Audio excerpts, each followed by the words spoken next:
보신 것처럼 윤석열 후보, 이준석 대표 이런 이른바 브로맨스 전략에 민주당에서는 정작 후보가 김종인 위원장과 이준석 대표에 가려서 보이지 않는다 이렇게 비판 공세를 시작했습니다. 윤석열 후보 잘하고 있습니까? 잘 못하죠. 윤석열 후보가 잘 안 보여요. 그러니까 김종인 위원장 뒤에 너무 숨어 계신 것 같아요. 숨바꼭질 전략을 쓰시는 것 같아요. 근데 제가 큰 담론과 아젠다를 끄집어내는 건 대선 후보의 몫이지 사라져 버렸습니다. 윤석열 후보가. 선대위원장이나 당대표 그리고 선대위 뒤에 숨어있는 후보가 더 문제 아닌가. 후보가 보이지 않는 방패 선대위 아닌가. 이 대통령은 상황이 아니지 않습니까? 대통령 후보가 전면에 나서고 대통령 후보가 보여야 되지 않을까요? 오히려 후보보다도 이준석 대표가 보이는 것은 아닌가. 또 정책이나 방향은 또 김종인만 보이는 것은 아닌가. 일단 여당의 공격 포인트는 윤석열 후보보다는 요즘은 김종인 전 위원장에게 집중이 되어 있습니다. 윤호중 원내대표는 결국 우리 당 승리를 불러오는 트로이 목마 역할을 하지 않을까. 트로이 목마에 비유를 했어요. 이거 좀 자세히 설명을 좀 부탁드릴게요. 글쎄 이제 트로이 목마라는 게 적군에 이제 들어가서 사실은 이제 처음에는 그게 굉장히 좋은 선물로 여겨졌는데 예. 결국 이제 뭐 자멸을 어떤 재촉하는 그런 게 이제 트로이 목마지 않습니까? 근데 뭐 이거는 제가 볼 때 윤호중 의원의 희망 사항인 것 같고요. 윤석열 후보가 안 보인다고 그러는데 저는 잘 보이더라고요. 왜냐하면 덩치가 커서 이준석 대표가 앞에 있어도 뒤에서 잘 보이던데 아마 민주당은 잘 안 보이는 모양입니다. 근데 어쨌거나 이 국민들이 보시기에 그런 것 같습니다. 사실 윤석열 후보가 정치를 시작한 지 얼마 안 됐잖아요. 예. 이제 그러다 보니 아직 정치적인 여러 가지 언행이나 또 이제 행보가 모자람이 많습니다. 자, 그렇다 보니 80대의 김종인 총괄선대위원장, 60대의 대선 후보, 30대의 대표 뭐 이런 부분들이 함께 조화를 이루면서 하는 것. 그것이 어떤 면에서 보면 국민들 입장에서는 좋게 보일 수도 있는 거거든요. 또 한편으로 보면 이 여당 입장에서 보면 지금 사실은 이제 이재명 후보가 매일 5-6개 일정을 소화하고 있습니다. 자, 그러니 혼자서 소화하다 보니까 너무 많은 메시지들이 나오는 거예요. 그러니까 어디에 집중할지를 잘 모르는 거죠. 또 말에 있어서 여러 가지 실수도 있고. 자, 그렇다 보니 너무 많은 메시지가 하루에 쏟아지다 보니까 기자들도 굉장히 어려워하고 있습니다. 그런 측면에서도 내부에서는 사실은 좀 우리도 좀 동반하는 사람이 있었으면 좋겠다라는 이야기인데 뭐 겉으로는 할 수가 없겠죠. 근데 어쨌거나 국민들이 보시기에는 혼자 있는 것보다는 여러 사람이 있는 게 어떤 면에서 보면 좀 모양은 보기 좋다. 그렇지만 이제 앞으로 윤석열 후보가 이제 정책이나 이런 걸 할 때 뭔가 주도적인 모습은 보여야겠죠. 숨어도 상관은 없어요. 그런데 이제 문제는 뭐냐면 예. 입장이나 정책이 일관성을 유지해야 되거든요. 그런데 지금 정책부터가 일관되지 못한 목소리가 나옵니다. 예컨대 김종인 총괄위원장은 100조를 얘기하는데 본인은 50조. 그리고 이제 김종인 위원장 같은 경우 정부 부채 해도 된다. 지금 위기 상황이니까 더 찍어도 상관없다라고 얘기하는데 정부 부채 안 된다라고 얘기하잖아요. 이건 아주 엄중한 이 혼선이에요. 이거를 국민들에게 부담을 준다는 것은 이게 시작인데 예. 계속된 이런 어떤 혼선, 혼란 뭐 이런 것을 준다 그러면 이게 여러 명이 한꺼번에 하는 것이 이게 유익한 건지 국민에게 실질적으로 유리한 어떤 부분을 차지할 수 있는 건지 저는 회의적으로 봅니다. 네, 저는 숨을 시간이 없었다라고 말씀드리고 싶은 게요. 아하. 국민의힘 선대위가 지난주 월요일에 꾸려졌습니다. 예. 그래서 지금 오늘 기준으로 했을 때 한 열흘 정도밖에 되지 않았거든요. 그래서 숨을 내야 숨을 시간이 없었다라는 말씀을 드리고요. 사실 삼각 플레이가 제대로 됐을 때 굉장히 민주당은 위협적이기 때문에 원하지 않는 것 같습니다. 그래서 프레임을 상황설도 내고요. 그다음에 우리 윤석열 후보께서 어떤 제대로 어떤 역할을 수행하지 못할 것이다. 이런 프레임으로 계속 공격을 하시는데 예. 그러면서 한편으로 계속 이낙연 후보님을 호출하면서 우리도 좀 같이 가는 모습을 연출하자라는 SOS를 치고 계시거든요. 그래서 정말 위협적인 일들이 현실화가 될까 봐 굉장히 초조해하고 계신다. 저는 그렇게 보고 있습니다. 알겠습니다. 어찌됐건 윤석열 후보로서는 김종인 위원장 합류 효과가 어느 정도는 있을 텐데요. 바로 금태섭, 윤희숙 전 의원들의 추가 합류 소식일 겁니다. 먼저 금태섭 전 의원의 목소리 들어보겠습니다. 조금이라도 상황이 나아지게 하기 위해서 역할을 다해야 되지 않냐. 깊은 고민 끝에 제가 그 2017년 대선에 민주당에서 전략기획위원장을 했는데요. 이번에 윤석열 캠프에서 전략기획실장을 하니까 누가 저한테 너는 항상 이기는 쪽 전략을 짜는구나 이렇게 얘기를 하는데요. 선거의 승패가 아니라 다음 정부가 반드시 성공하는 정부가 될 수 있도록 최선을 다하겠습니다.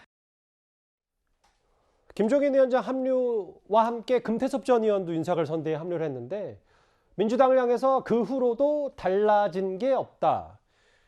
전직 민주당 의원의 쓴소리, 이 금태섭 전 의원의 합류가 국민의힘에는 어떤 영향을 좀 미친다고 이영 의원님은 판단하십니까? 합리적인 중도들이 국민의힘으로 많이 모이고 있다라는 대표성을 상징할 수 있을 것 같습니다. 사실 금태섭 의원은 지난번에 공수처에 대한 당론을 거부하면서 징계를 받았습니다. 예. 그리고 그 징계 관련해서 재심 청구를 했으나 5개월 동안 민주당은 응답하지 않았습니다.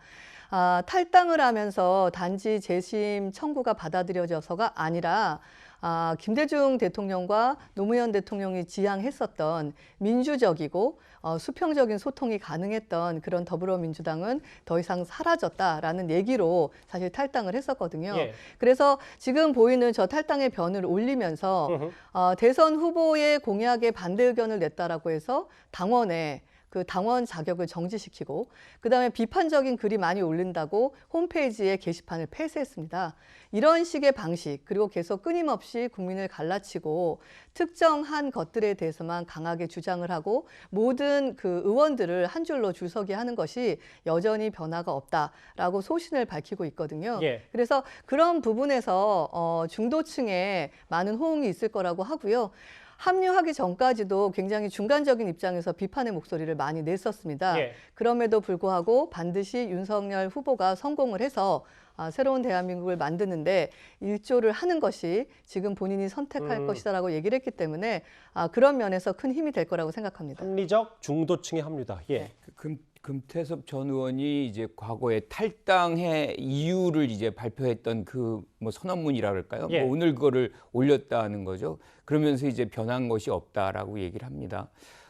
김대중 노무현의 어떤 정당에서 변화됐다 뭐 이런 얘기인데 사실은 진짜로 민주당을 사랑했다 그러면 그 내부에서 투쟁을 했어야죠. 그리고 오늘도 이재명 후보 같은 경우는 당혁신위원회를 이제 가동을 합니다. 예. 그 이제 사안 중에 하나가 정당 민주화예요. 그러니까 여러 목소리가 같이 이제 나올 수 있는 그런 정당이 돼야 된다는 얘기를 하고 있거든요. 그러니까 그런 어떤 인내심 없이 여기에서 이제 안 되니까 난 뛰쳐나가.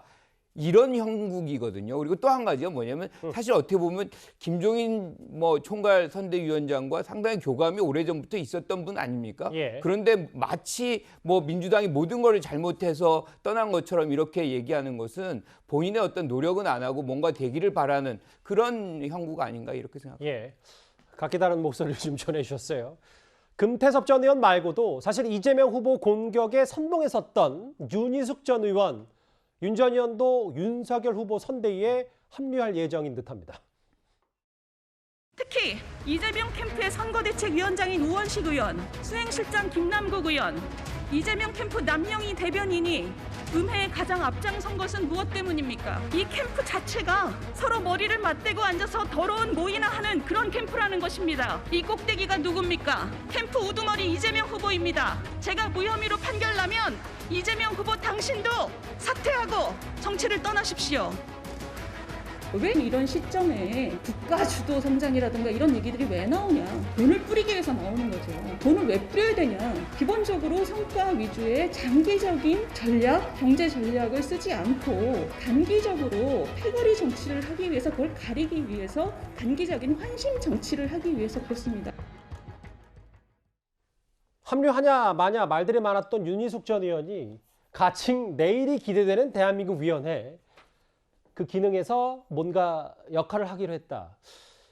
정치를 뭐 새머리로 평가할 수는 없습니다만 뭔가 금태섭 전 의원도 윤희숙 전 의원도 윤석열 선대에 힘을 보탠다. 어찌됐건 여러 힘이 되는 건 맞는 겁니까? 그렇죠. 윤희숙 전 의원이야 이제 국민의힘에 있었으니까요. 이건 합류라고 하기보다는 일단 이제 들어온 것이고요. 이제 우리나라 직선제 역사가 그렇게 길지는 않습니다. 예. 제가 이제 그 직선제 대통령 선거를 대부분 다 제가 이제 지켜봤는데 하나 느끼는 게 있어요. 그럼 뭐냐면 결국 플러스 정치를 하는 정당은 승리를 하고 마이너스 정치를 하는 정당은 패배를 하는 그런 일반적인 아마 추세가 있습니다. 기억하시겠지만 일단 노태우 대통령은 야당 분열 때문에 이제 이겼고요. 그 다음에 이제 3당 합당이 있었지 않습니까? 그리고 또 김대중 대통령 같은 경우는 DJP 연합이 있었습니다. 노무현 대통령 같은 경우는 또 정몽준 후보와의 단일화 문제가 있었죠. 이제 등등 그런 걸 보면 결국은 이 선거라는 게 어떻게 내 편을 많이 만드느냐, 거기에 그 집에 많은 사람들이 몰려가느냐, 거기에 따라서 결국 국민들이 대세가 이쪽이구나, 그 대세론에 힘입어서 움직이는 중도층이 제가 볼 때는 꽤 되는 것 같거든요. 예. 이제 거기에 승패가 좌우된다고 봅니다. 자, 그런 면에서 보면 지금 국민의힘 같은 경우는 어쨌거나 민주당에 있었던 분들이 한두 명씩 지금 들어오는 형국이고, 근데 지금 민주당 같은 경우는 지금 뭐 사실 집권 여당인데도 불구하고 인적 영입이 썩 제가 볼 때는 아마 원활하지는 않은 것 같아요. 제가 알기로 몇몇 의원들 만나보니까 이 들어오려고 하는 사람들이 좀 머뭇거리더라라는 이야기를 많이 합니다. 그럼 물론 뭐 지지율이나 또 여러 가지가 있겠지만 어쨌거나 지금 지난번 이영호 의원 같은 경우도 보면 본인이 사실 민주당에 들어가려고 6개월 동안 복당 신청을 했잖아요. 근데 결국 복당 안 받아들여졌거든요. 그럼 결국 이제 이쪽에 가서 공동선대위 하는 거 아니겠습니까? 예. 그 전북에 있는 무소속 의원인데 최대한 선거 때가 되면 다 이렇게 품어 안아야 되는데 결국 이영호 의원마저도 못 품어 안는 민주당. 과연 이런 식으로 해서 선거를 플러스 정치를 할 수 있을까? 조금 의문스럽습니다. 물론 뭐 제가 굳이 반론을 제기하는 건 아닙니다만 최이배 전 의원이라든지 김관영 전 의원도 제3지대에 있었지만 이제는 또 이재명 선대에 합류를 하기 때문에 전 의원이시죠. 예, 전 의원들. 제3지대 의원들이 또 마냥 또 윤석열 선대에만 가는 거 아니다라는 사실관계도 한번 정리해드립니다. 오늘 나온 여론조사 살펴보면서 첫 번째 주제를 마무리하겠습니다. 제 옆에 새롭게 나온 여론조사가 있는데요. 이재명, 윤석열 5차 범인의 초접전, 심상정, 안철수, 김동연, 나머지 후보들도 이런 수치를 나타냅니다. 또 하나도 있죠. 예. 여기도 마찬가지고 5차 범인의 접전입니다. 이재명 38, 윤석열 36. 물론 뭐 추세는 좀 왔다 갔다 합니다만 최근의 여론조사 결과 조사 일시가 12월 6일부터 8일까지 3일간 이번 주였기 때문에 국민의힘에서 봤을 때 이 의원님 그 김종인 합류 효과가 있었느냐 없었느냐 없었다 뭐 그렇게도 지적하는 분들도 있더라고요. 아니 근데 전 그렇게 보지 않는 게 저희가 울산 회동을 통해서 극적으로 하나 되기 전까지 사실 국민의 피로도를 굉장히 높이는 행위를 본의 아니게 저희가 했습니다. 그랬기 때문에 당연히 한 행동에 대한 책임을 져야 하기 때문에 지지율이 떨어질 거라고는 예상을 했고요. 저는 국민의힘에서 디지털 정당 위원장이자 지금 선대위에서는 디지털 본부장을 하고 있는데요. 예. 저희는 여론조사 외에도 자체적으로 빅데이터 분석을 하고 있습니다. 예. 근데 전국적 규모의 그 빅데이터 분석을 하고 나면 한 2주 정도 돼야지 여론조사랑 합이 맞거든요. 근데 저희는 지금 한 열흘밖에 안 됐지만 분주하게 삼각 플레이를 하면서 단합된 모습으로 열심히 뛰고 있는 것들이 예. 긍정적인 효과를 보고 있다라고 느끼고 있고요. 보시는 것처럼 윤석열 후보 쪽은 그냥 추락하는 것이 아니라 지지율이 떨어지다 멈춘 상황이고요. 그건 많은 언론에서도 얘기를 하고 있습니다. 그리고 이재명 후보는 지금 굉장히 많은 노력을 하고 사과도 하고 아주 파격적인 공약을 발표함에도 불구하고 예. 생각만큼 많이 오르고 있지 않습니다. 그래서 해볼 만한 게임이라고 생각을 하고요.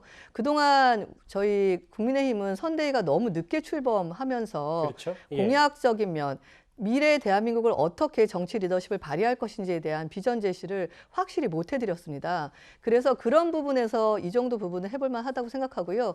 이제 본격적인 내용 있는 공약들이 나오기 시작할 겁니다. 민심의 반응은 2주 뒤부터 온다. 흥미로운데요. 제가 한번 2주 뒤 여론조사 지켜보겠습니다. 네. 김 교수님. 네.